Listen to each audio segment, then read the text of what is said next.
بسم الله الرحمن الرحيم الحمد لله رب العالمين والصلاة والسلام على سيد المرسلين وعلى آله وصحبه أجمعين.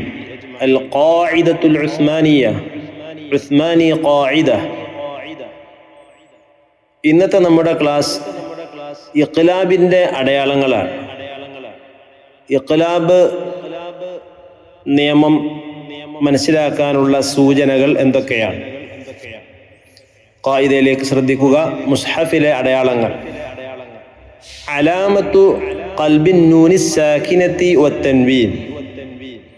സാകിനായ നൂനിൻ്റെയും തൻവീനിൻ്റെയും ശേഷം വരുന്ന ഇഖ്ലാബിൻ്റെ അടയാളങ്ങളാണ് ഇന്ന് നാം പറയുന്നത്. സാകിനായ നൂനിൽ സുക്കൂനിൻ്റെ ചിഹ്നത്തിൻ്റെ സ്ഥാനത്ത് ചെറിയ മീമും കൂടി വരലാണ്. സാകിനായ നൂൻ അഥവാ സുക്കൂനുള്ള നൂൻ, ആ നൂനിന് മുകളിൽ ചെറിയൊരു മീമും കൂടി ഈ രൂപത്തിൽ ഖുർആനിൽ നമുക്ക് കാണാം.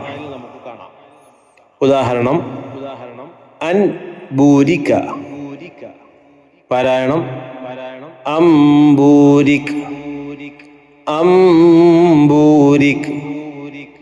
ഇവിടെ നൂനിന് മുകളിൽ ഒരു കുഞ്ഞ് മീമ് നമുക്ക് കാണാം. അഥവാ നൂനിനെ മീമാക്കി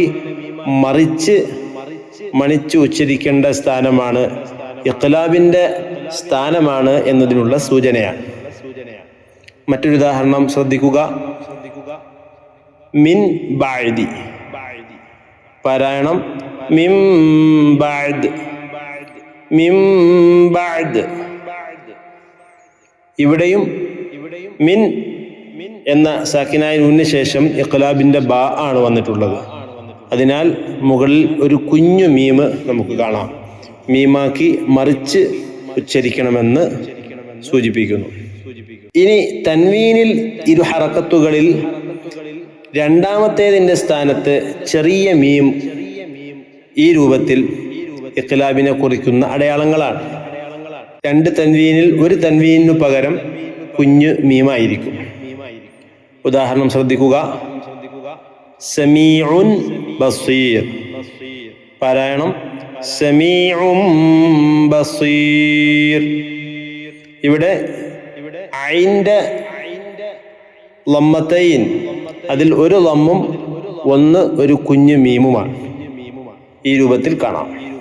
മറ്റൊരു ഉദാഹരണം സൗജിൻ ബഹീജ്, പാരായണം സൗജിൻ ബഹീജ്. ഇവിടെ ഈ രൂപം, ഇതേ രൂപത്തിൽ തൻവീനിൽ ഒരു ഹറക്കത്തിനു പകരം കുഞ്ഞു മീമായിരിക്കും. അടുത്തത് അൽ ഹുക്മുൽ ഖാമിസ്, അഞ്ചാമത്തെ ഹുക്കുമാണ്, അഞ്ചാമത്തെ നിയമം. നിയമം 5 അൽ ഇഖ്ഫാ, മറച്ചു മണിക്കൽ. അൽ ഇഖ്ഫാ, ഇഖ്ഫാ എന്ന് പറഞ്ഞാൽ ഹുവ അൻനുത്ഖു ബിന്നൂനി സാകിനത്തി ഔ തൻവീനി ബിസിഫത്തിൻ ബൈനൽ ഇദ്ഹാരി വൽ ഇദ്ഗാമി മഅ ബഖാഇൽ ഗുന്നത്തി സായിദ.